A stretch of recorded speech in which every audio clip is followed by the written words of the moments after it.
Bom dia, queridos irmãos. Estamos mais uma vez juntos, Segundo mês consecutivo, para celebrar a nossa ceia, a ceia do Senhor, e infelizmente ainda impossibilitados de estarmos juntos. Mesmo assim, é com alegria que a gente vai poder estar no lar de cada um de vocês e nos alegrarmos juntos, mesmo separados. Sempre é bom a gente estar em comunhão com os nossos queridos irmãos. Eu queria ler com vocês nessa manhã um trecho da palavra de Deus que está lá em João capítulo 2. Quero ler os versos 1 a 11. 3 dias depois houve um casamento em Caná da Galileia e a mãe de Jesus estava ali. Jesus e seus discípulos também foram convidados para o casamento. E tendo acabado o vinho, a mãe de Jesus lhe disse: "Eles não têm mais vinho." Jesus lhe respondeu: "Mulher, que tenho eu contigo? A minha hora ainda não chegou." Então sua mãe disse aos atendentes: "Fazei tudo o que ele vos disser." Perto dali havia 6 talhas de pedra usada para as purificações dos judeus, e em cada uma cabiam entre 80 e 120 litros. Jesus lhes ordenou: "Enchei de água as talhas." E eles as encheram completamente. Então lhes disse: "Tirai agora um pouco e levai ao responsável pela festa." E eles assim fizeram. Quando o responsável pela festa provou a água transformada em vinho, não sabendo de onde viera, embora o soubessem, os atendentes que haviam tirado a água, chamou o noivo e lhe disse: "Todos servem primeiro o vinho bom, e quando os convidados já beberam bastante, servem o inferior, mas tu guardastes até agora o melhor vinho." Esse sinal em Caná da Galileia foi o primeiro que Jesus fez. Ele manifestou a sua glória e os seus discípulos creram nele. Vamos orar? Pai de amor, fala ao nosso coração por tua palavra, revela-te a nós nessa manhã e que possamos compreender o que tu querias nos dizer através desse evento. Essa é a nossa oração em o nome de Jesus. Como eu disse, já é o segundo mês pelo qual estamos impedidos de estar juntos, em razão dessa terrível pandemia que tem nos deixado isolados, enquanto a gente pode também meditar mais, parar para gastar nosso tempo de isolamento em algumas coisas úteis, sobretudo na meditação da palavra de Deus. Mas eu tenho percebido que muita gente tem perguntado: qual a razão dessa pandemia? Por que estamos assim, vivendo momentos tão terríveis, tão difíceis? Vejo outras pessoas querendo levantar o culpado. Quem é o culpado? São esses ou são aqueles? É esse povo ou é aquele povo? São aqueles que não têm guardado o isolamento? Quem é o culpado? Entretanto, a palavra de Deus nos remete sempre ao Éden, apontando o pecado do primeiro casal como sendo responsável por toda essa problemática que a criação inteira vem sofrendo nos dias de hoje. Romanos capítulo 8, verso 22 diz que toda a criação geme e suporta angústias até agora. O pecado do Éden debilitou todos os homens. E declara o apóstolo Paulo: porque todos pecaram e destituídos estão da glória de Deus. Nós estamos incluídos como causadores de todos os danos que vêm sobre a terra em razão dos nossos pecados. E teríamos a terrível condenação como culpados, se não fosse o ato gracioso de Deus nos enviando o seu Filho Jesus para morrer no Calvário por todos nós. Mas ainda parece que temos uma certa reserva para tratar desse assunto, de falar de pecado. Falar de pecado sempre nos incomoda, até porque pensamos sempre que o problema é dos outros e não também o nosso problema. A gente nunca pensa que foi o nosso problema que causou esse caos no mundo todo. Diz o filósofo Sartre, francês, que o inferno são os outros. Nunca o problema do mundo está ligado a nós.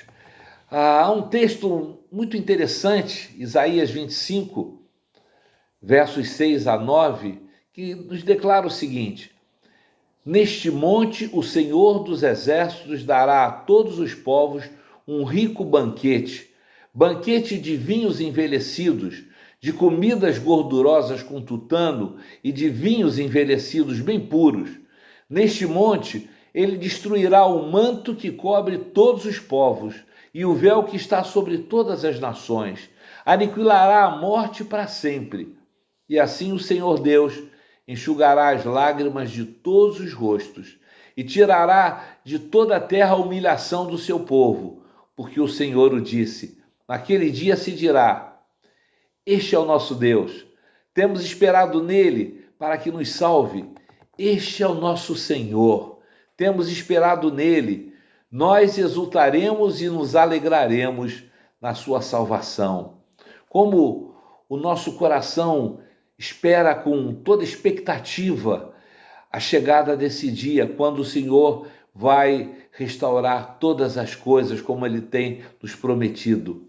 Queria contar uma história para vocês, já contei aqui uma vez num culto. Um dos arquitetos do nazismo, Adolf Eichmann, idealizador do Holocausto e de terríveis coisas que aconteceram durante aquele tempo lá na Alemanha, foi preso na América do Sul em 1960 e foi levado para julgamento em Israel. E lá em Israel ele seria julgado por todos os crimes que cometeu contra a humanidade.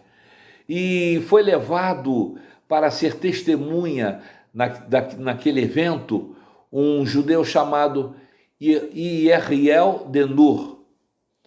Interessante que no dia do julgamento, quando ele entra na sala e vê Eichmann dentro daquela cabine de vidro que é colocado, ele não suporta a visão que tem e cai em prantos no chão e totalmente descontrolado, ele transforma aquele julgamento num pandemônio e ele é retirado e não consegue falar nada e testemunhar nada. Posteriormente, ao ser entrevistado num programa de televisão, da televisão americana, sendo-lhe apresentado o vídeo daquele julgamento, lhe perguntaram se aquilo que acontecera havia sido fruto das lembranças dolorosas que com certeza ele guardava na sua mente, ou se era pelo ódio que ele tinha sufocado há tanto tempo e sentia por aquele homem. Porque ao ver Eichmann, ele simplesmente desmoronou naquele julgamento. A resposta de Denur chocou todo mundo. Na verdade, ninguém esperava o que ele veio a dizer. Disse ele que naquele momento ele constatou que Eichmann não era um demônio, como todos diziam, mas era um ser humano comum. E acrescentou: temi por mim mesmo, vi que sou capaz de fazer a mesma coisa, exatamente como ele. Falou-se que os nazistas eram sub-humanos, mas quando nós olhamos na história, vemos que praticamente toda a nação alemã, inclusive os evangélicos, se dobrou às conclamações de Hitler. A igreja evangélica, na sua maioria, seja por medo, seja pelas ameaças que faziam, se calou e não enfrentou o regime, como fez o jovem pastor Dietrich de Bonhoeffer, que foi morto uma semana antes dos aliados entrarem e tomarem aquele lugar e acabarem a guerra. Nós não estamos falando de uma sociedade qualquer, estamos falando de uma sociedade extremamente religiosa, com a melhor formação, com uma formação teológica maravilhosa, berço da própria religião, e de uma erudição fora de série. Meu filho mora lá em Berlim há cerca de 3 anos, e lá foi o palco dessas terríveis e vergonhosas situações que marcaram e macularam a história alemã. Mas quando eu estive lá, eu pude ver que muitas dessas vergonhosas memórias são mantidas, provavelmente para que eles não se esqueçam dos dias tão terríveis e das atrocidades que cometeram. A gente vê lá o Muro de Berlim ainda em parte guardado e vê muitas outras coisas que são pintadas em paredes de prédios para que eles nunca se esqueçam daquilo que fizeram. E a gente pensa, por que chegaram a tal ponto? A humanidade é capaz de fazer coisas que ninguém acredita. Nós, humanos, somos capazes de reações que nem mesmo nós depois podemos acreditar que a tenhamos feito. Eu quero voltar ao nosso texto principal, lá das bodas de Caná da Galileia, onde ocorreu o primeiro milagre realizado por Jesus. Eu quero examinar com vocês alguma coisa, por que Jesus vai iniciar o seu ministério exatamente numa festa de casamento? Nós sabemos que ele veio para sofrer pelos nossos pecados, dar a vida por nós, morrer por nós, ressuscitar, mas fazer o lançamento da sua candidatura a Messias, a Salvador, fazer o marco inicial da sua carreira pública numa festa de casamento, com certeza à primeira vista vai nos parecer totalmente inapropriado. Primeiramente, precisamos analisar o que representava um casamento na cultura daquela época. Ele era um marco, a inserção do casal na vida da comunidade, marcava o início de uma nova geração. Ele era o maior acontecimento na vida social, tanto da noiva quanto do noivo. Era o dia em que era considerado o alcance da maioridade civil. Por isso o casamento tinha a ver com toda a comunidade e as festas, em via de regra, duravam até cerca de uma semana. O casamento era, naquela época, muito mais importante do que é agora para nós. O texto vai nos relatar, de forma abrupta, um grande desastre. Talvez ainda no primeiro ou no segundo dia de festa, quando a família ficou sem vinho. Exatamente o elemento mais importante para a celebração de qualquer festa daquela época.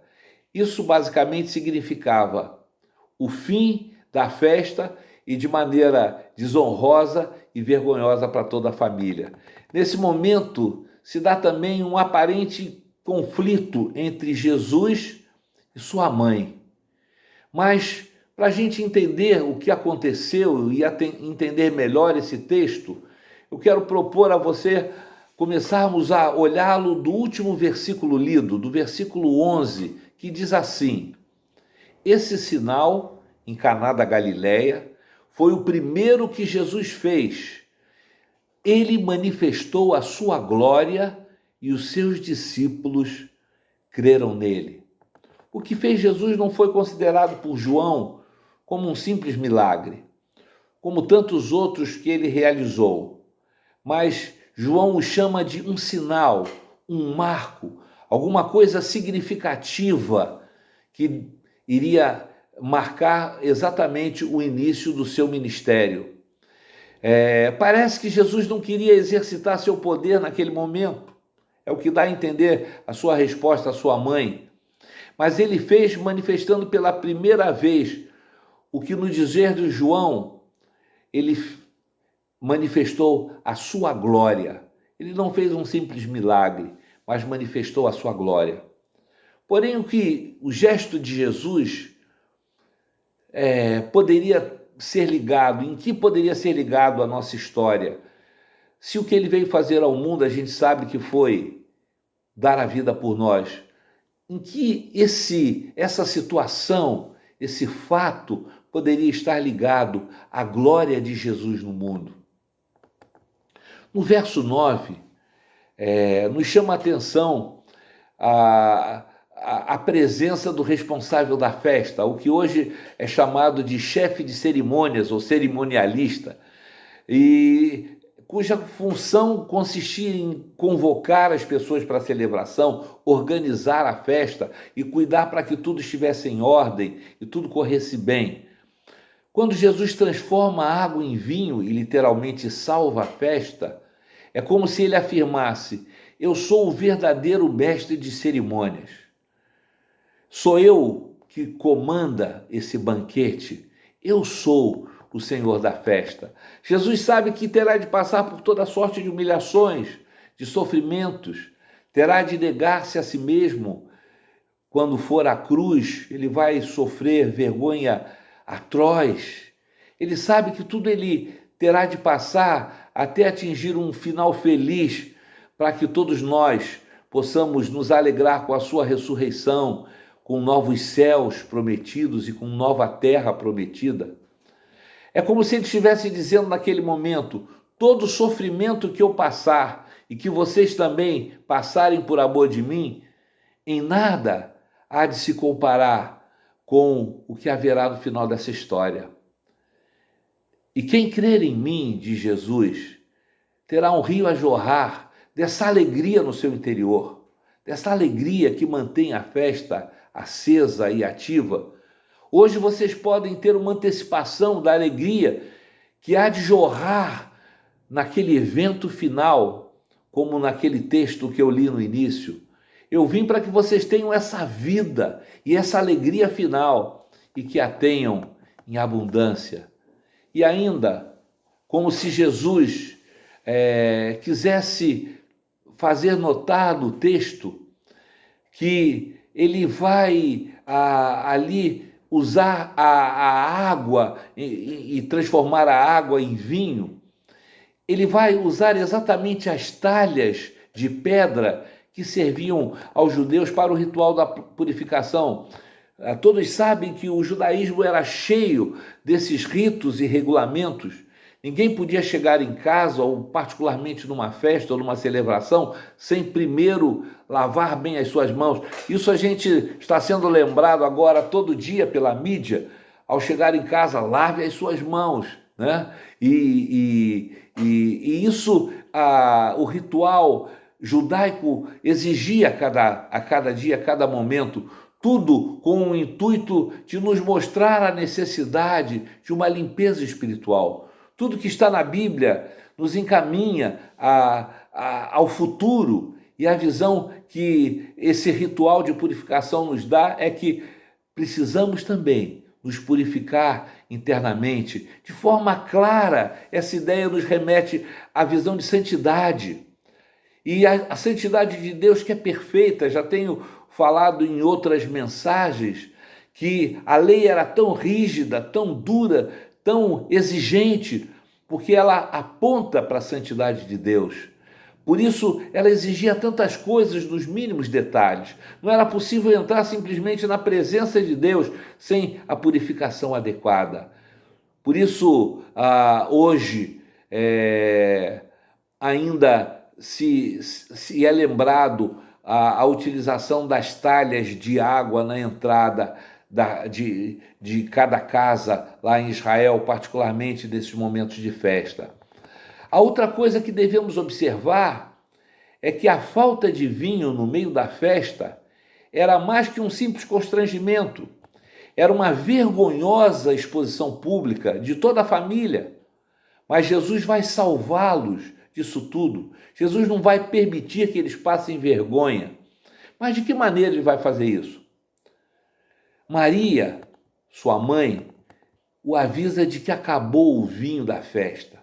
Maria pode ainda não saber exatamente quem é Jesus, mas ela sabe firmemente em seu coração, através de tudo que ela já ouviu. Você se lembra lá do encontro de Maria com Simeão, do que Simeão diz para ela? O texto bíblico registra lá em Lucas 2 que ela guardou todas aquelas palavras em seu coração.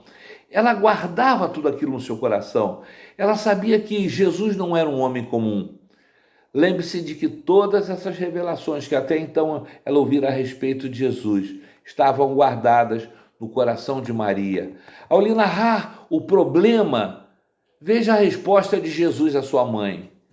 Mulher, que você quer me envolver nisso? Por que você quer me envolver nisso?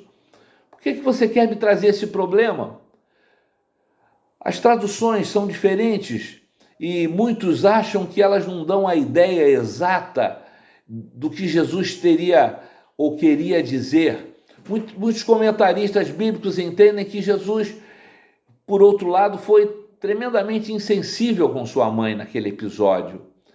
Até porque, mesmo sob tortura, a tortura romana, no tempo da sua morte, ele não se irritou facilmente, ele nunca se irritou facilmente. Por que ele haveria de se irritar? Teria ele, naquele dia, acordado de mau humor? Ele nunca foi assim, ele nunca agiu assim.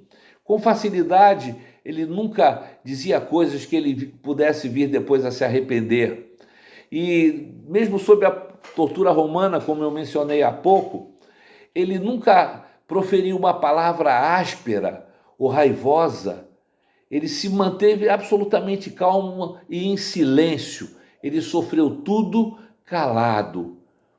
Alguma coisa pesa mais sobre o que ele, naquele momento, quer nos revelar. Veja o que nos diz o verso 4. O verso 4, na sua resposta à sua mãe, diz o seguinte: minha hora ainda não chegou. Minha hora ainda não chegou. Talvez a gente já tenha lido esse texto diversas vezes e nunca tenha prestado atenção devida ao que Jesus quer nos dizer quando se refere à sua hora.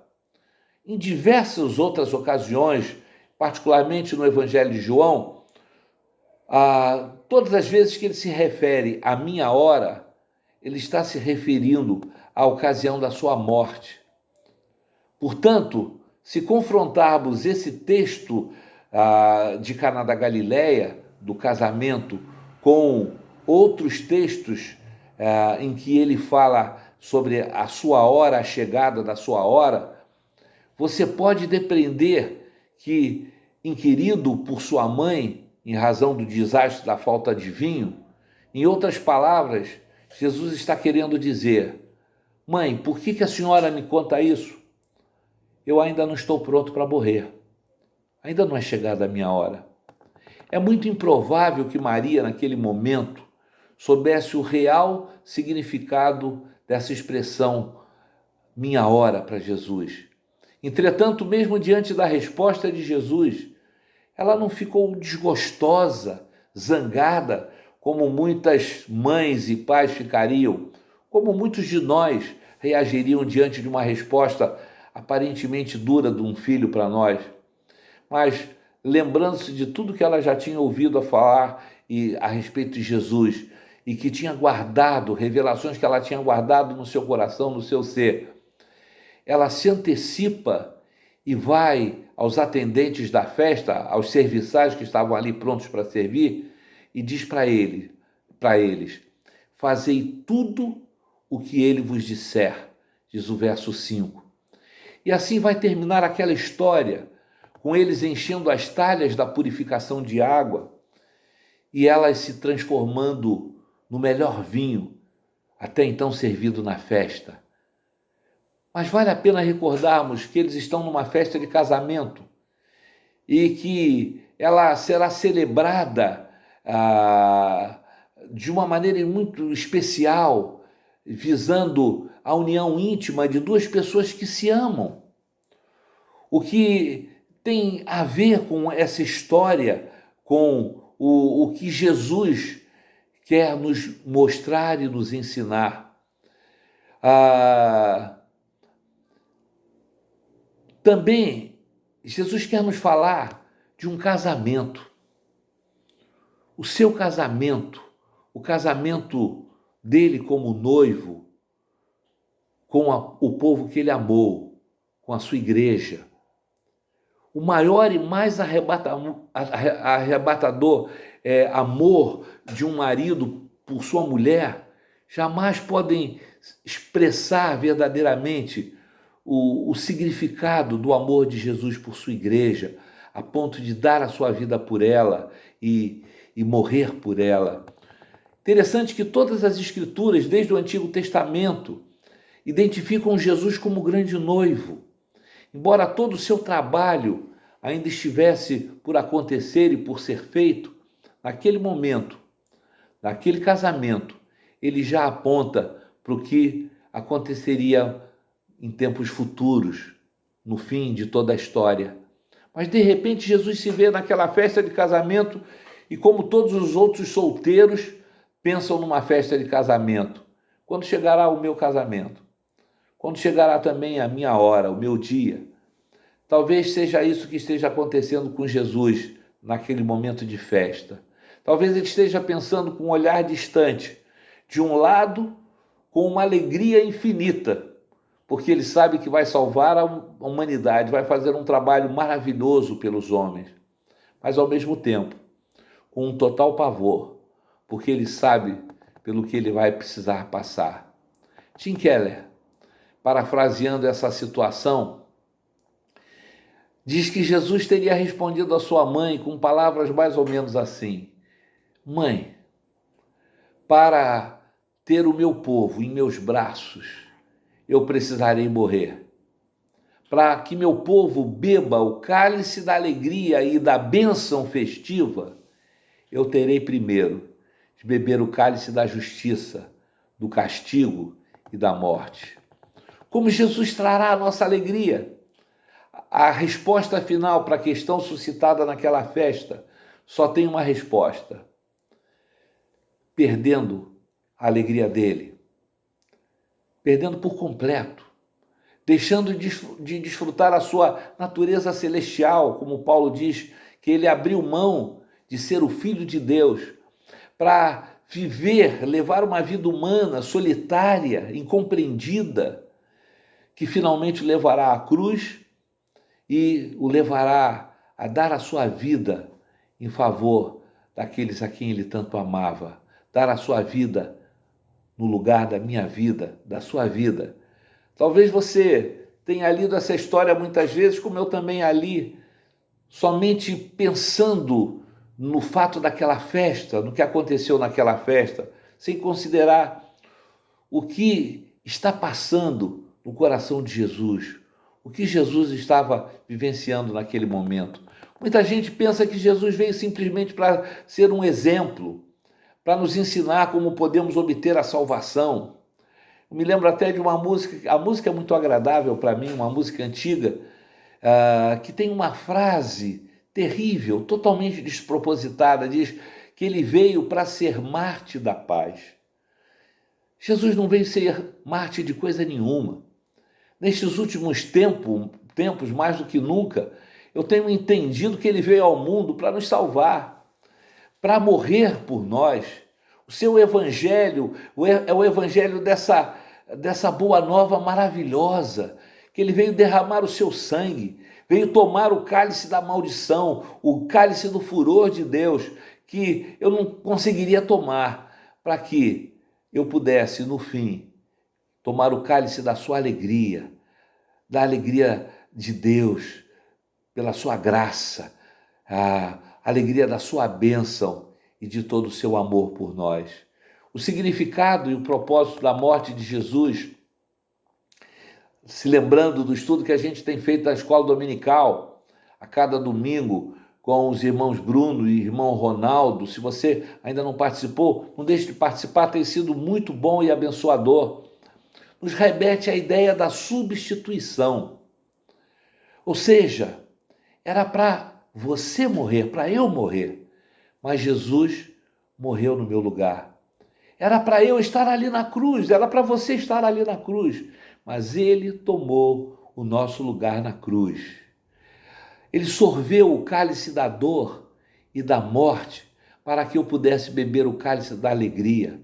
Foi exatamente o que Jesus fez naquela festa de casamento, para que pudéssemos nos colocar no meio de toda a dor que o mundo passa, dor que o mundo tem enfrentado até mesmo nesses dias, e apontar para a alegria de Jesus e dizer: olha, você pode vivenciar essa alegria que se aproxima e que somente é possível ser encontrada dele, Jesus. Nessa manhã, quando vamos participar da ceia do Senhor, pela fé, podemos antecipadamente chegar à sala do banquete e, como convidados que somos de Jesus, participar daquela grande e incomparável festa, que será verdadeiramente incrível, conforme nós lemos lá no texto de Isaías 25, versos 6 a 9. Mesmo que hoje você esteja triste ou se encontre contristado por alguma lembrança ruim, alguma preocupação com algum querido que nesse tempo de calamidade está doente, está sofrendo, por algum parente, por algum amigo que esteja enfermo nesse momento, o convite de Jesus para nós nesse momento de ceia é: se aproxime da minha mesa, beba da alegria que eu lhe ofereço. Só existe um amor, uma festa, uma coisa capaz de realmente dar ao seu coração tudo aquilo que você necessita para você ser feliz. Está tudo à sua disposição. Tome pela fé. Isso é o que o Evangelho de Jesus nos apresenta. Ele sofreu tudo isso para que a gente pudesse se apropriar dessa verdade e nos alegrarmos mesmo diante da dor e da incerteza. Ele nos capacita a enfrentar qualquer problema, qualquer coisa, qualquer epidemia. Ele é o vencedor. Ele venceu para que nós também, por meio dele, pudéssemos ser vencedores. Chegue-se à mesa do Senhor. Você já preparou o pão? Você já preparou o cálice contendo vinho? Você já reuniu a sua família? Se você não tem vinho, busque alguma coisa que possa, nessa hora, se identificar com o vinho, para você se lembrar. Nós queremos, nessa manhã, convidar o pastor Wilton, que vai estar celebrando num lugar maravilhoso, em pastos verdejantes. A mesa que ele vai colocar diante de nós é uma mesa maravilhosa. E você é convidado por nós, nessa manhã de domingo, a celebrar a ceia, se lembrando de que o sangue do Senhor Jesus foi derramado por amor a você. O seu corpo foi partido porque Ele nos ama. Que Deus possa nos abençoar nessa manhã. Continue participando desse momento de ceia.